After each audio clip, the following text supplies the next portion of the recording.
Welcome back to part 4 of What If Kakarot Was Raised by Cooler. The Saiyans arrive on one of Cooler's planets, but surprisingly, he isn't here. The Saiyans follow behind Kakarot as he walks with the passed out Turles on his shoulder into a building. Kakarot went into the room where the healing tanks are, and he will place Turles inside one of them. Kakarot would then walk towards the door, but before he leaves, he tells the other Saiyans to follow him if they want to become stronger. Kakarot takes them to a training room. He takes off his armor and he stretches. Raditz will be the only Saiyan in the room to ask Kakarot what the other Saiyans are curious about. How did Kakarot even end up with Cooler? Kakarot knew this question was coming, and he looks up into the ceiling as he begins to reminisce about his childhood. He tells Raditz that he's been with Cooler for as long as he could remember. He remembers his father telling him to survive before he and his mother sent him off planet Vegeta, and as his ship flew through space, it was caught and detected by Cooler, and he assumes Cooler saw something in him since he didn't immediately kill him. Kakarot would then start to noticeably get angry when he tells Raditz that Cooler even told him that Frieza was the one who destroyed planet Vegeta and his parents. This was a lot to take in. Raditz would tell Kakarot he's surprised that he remembers his parents but not his own brother. Even though Kakarot already knows he has a brother, he'll still look at Raditz and hold his chin. What are the odds that out of 3 of the Saiyans that he's been chasing around all this time, one of them was his own brother? He takes a scouter to see how strong Raditz is, then he looks over at Nappa and Vegeta to read their power levels as well. Vegeta is quite strong, but it makes sense though, since he's a Saiyan elite and all, and the prince of all the Saiyans. But Vegeta's suspicions were confirmed once and for all. Frieza was the one who destroyed planet Vegeta. He knew the story about the meteor hitting the planet was a cover-up, because it just didn't make sense how he was the only one to witness a meteor hit his entire planet and wipe out his entire race. Frieza's pathetic. There is no way he just kept us around this entire time and didn't tell us he was the one to destroy our planet. This builds Vegeta rage even more, and he's having even more reason to want to kill Frieza once and for all. This was a lot for Nappa to take in as well, but he throws off his armor and he steps up to Kakarot and he cracks his knuckles.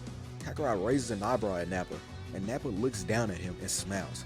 Nappa proceeds to tell everyone what are they going to do, just stand around and talk instead of training and getting stronger? What would have even been the point of even coming here if they were just going to do this all day? Vegeta scoffs. He throws off his armor as well, and Raditz throws off his.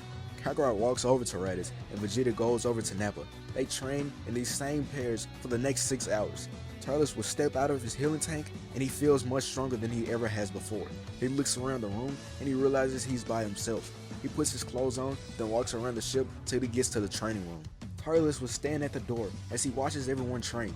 He even notices how Kakarot is taking it beyond easy on Raditz, because this doesn't look like when he's training with him.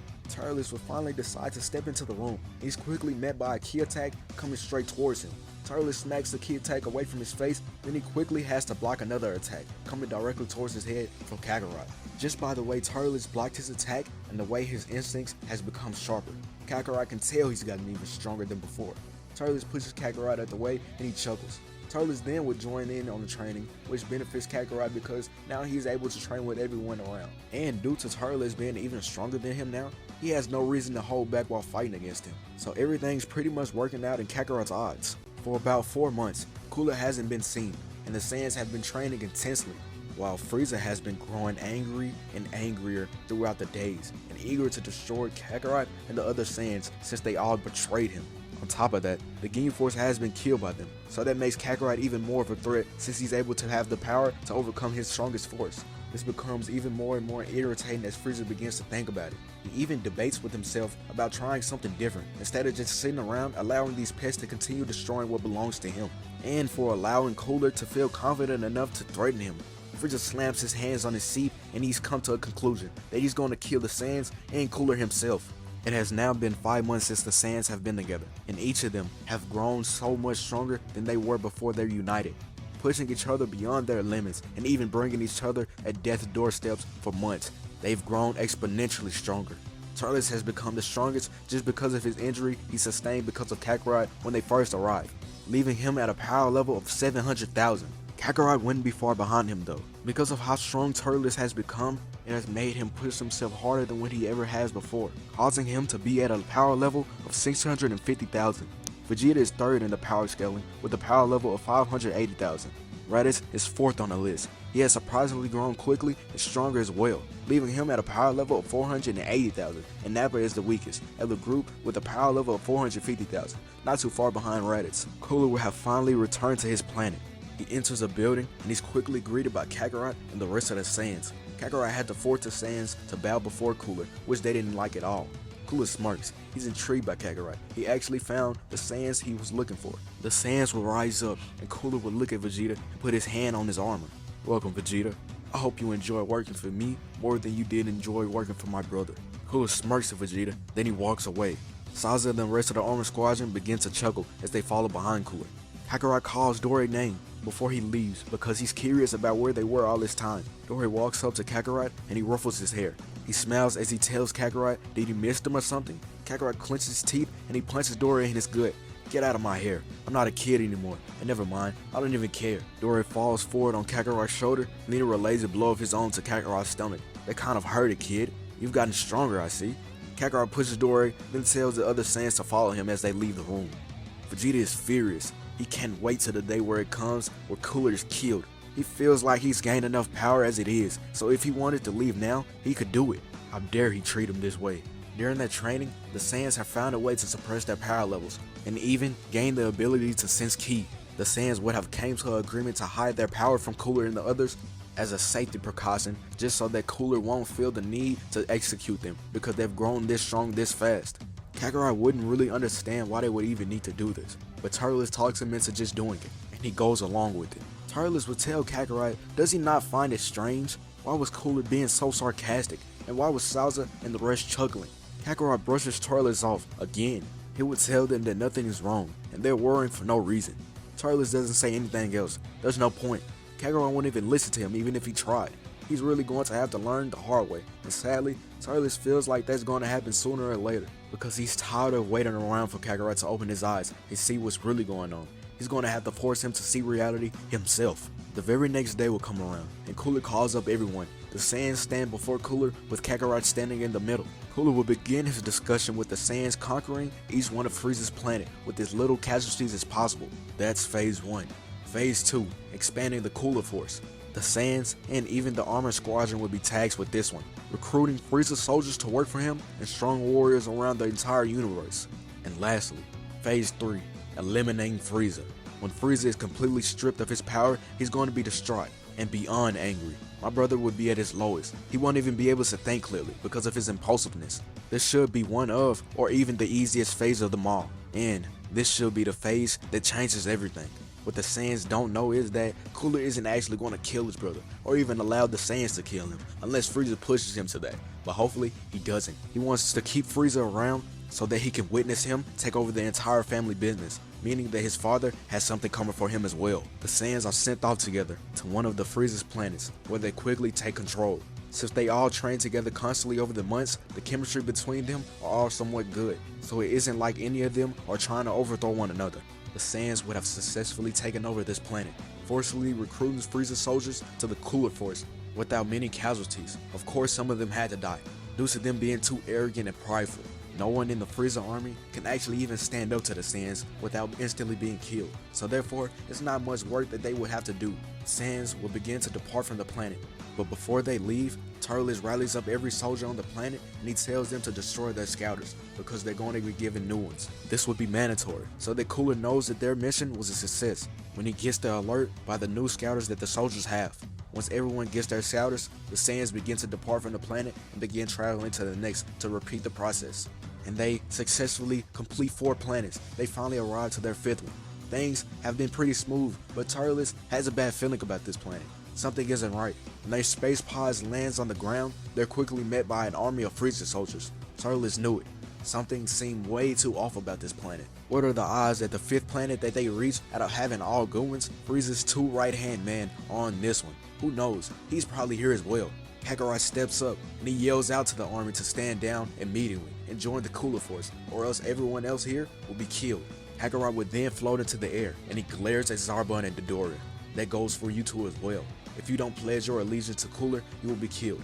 But if you two decide to refuse, then I'm pretty sure Cooler will be just fine with having the 2 heads of Frieza lapdogs mounted on his wall. Zarbon begins to laugh. You just don't know what you're in for, do you, monkey? Turles flies up next to Kakarot. Do you think that Frieza's here as well? Why would these two be here and not him? It doesn't even make sense. He has to be somewhere around here hiding. Kakarot tells Turles he's already thought about that whenever he first seen these two. No need to worry though. If Frieza decides to show himself, he'll be dealt with accordingly. Kakarot smirks at Zarbon and Dodoria. Then he and Turles goes back down to where the other Saiyans are. Kakarot tells the Saiyans that there's no avoiding these guys. They have to deal with them quickly, and every last one of them, before Frieza decides to appear out of nowhere and attempt to kill them all. Vegeta smirks. Finally, he gets to let loose. He tells Kakarot that he has the two in the air. They can handle the rest of the army. Nappa will begin to chuckle. Vegeta finally is going to do what he's been wanting to do since he was a child. Raditz cracks his knuckles and he steps up in front of the army. Well, Nappa, let's do the same. We've been waiting on this moment for as long as he has. Raditz turns his head and he looks at both Kakarot and Turles. Stay right there, you two. These guys are only for me and Nappa. Kakarot chuckles and Turles nods his head with a smirk. Cooler would be aware of what's happening on this planet. The only reason that the Saiyans were sent here is because of him, and he will be making his way there very soon. When Vegeta makes his way into the air, Zarbon calls him a disloyal monkey, and he's glad he's going to be the one to end Vegeta's family bloodline. Dodoria begins to laugh. We're going to send you where Lord Frieza sent your father and the rest of your race. Vegeta begins to chuckle. If I would have done this a few months ago, then maybe I would have been scared. But now, you two are nowhere near my league. Vegeta begins to flare his power, and both Zarbon and Dodoria's scouters read 150,000 before they quickly explodes. Fear quickly starts to succumb to Dodoria, and Zarbon is in disbelief. There's no way he's gotten this strong. It's impossible. Vegeta blitzes towards Dodoria, and he smashes his fist through his chest. Zarbon quickly transforms into his ugly form, and he attempts to kick Vegeta in his back, but the attack was quickly blocked. Vegeta sidesteps Zarbon, and he lands a critical blow to the right side of Zarbon's skull. Dodoria would hold his chest, and he spits out blood. He would try to make a run for it, while he has time to get away. He starts to scream out Frieza's name as he flies towards the direction where he is. But the only person attention that this would catch is Vegeta's. No one can save you now. Vegeta shoots a blast at Dodoria that kills him instantly. Zarbon holds his head and he screams Dodoria's name while he's being pulverized. Vegeta would turn his head and he tells Zarbon not to worry. He'll be joining him shortly. Vegeta would vanish from Zarbon's sight, then reappear above his head with a thunderous kick that sends him crashing into the ground. Vegeta would fly down to where he is and pick up Zarbon by his hair, and he smiles in his face. Vegeta would hold his hand in front of Zarbon's chest as a blast materializes in front of it. Tell my father that I said hello. Vegeta shoots a gigantic hole in the body of Zarbon, killing him on the spot. Looks like Vegeta had quite a bit of fun. Kakarot would nod his head as he crosses his arms. Vegeta has been training extremely hard. Glad to see that all that training wasn't for nothing. The duo would then look ahead to see that Nappa and Raditz were just ripping through Frieza's army. They would then look into the sky when they noticed that 3 space pods are plummeting towards the ground. The armored squadron has made their way to the party. They fly over to where the Saiyans are and they ask them for a briefing, which Kakarot relays. Salza would check his scouter to detect where Frieza's whereabouts are, so that they could possibly get the ups on him before he ends up transforming or something worse. A power level in the west has been detected. He yells out for the armored squadron to follow behind him, as well as Turles and Kakarot. Once they make their way to where Frieza is, they hover above his ship.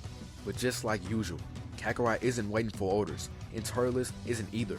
They begin charging up their strongest attacks and they fire them directly at Frieza's ship, causing it to blow up immediately. This explosion catches the attention of the other Saiyans, and they rush over to this location as quickly as possible.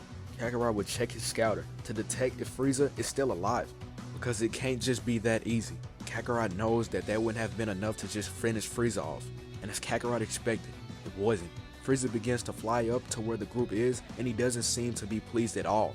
He even looks different. They never seen him in this form before.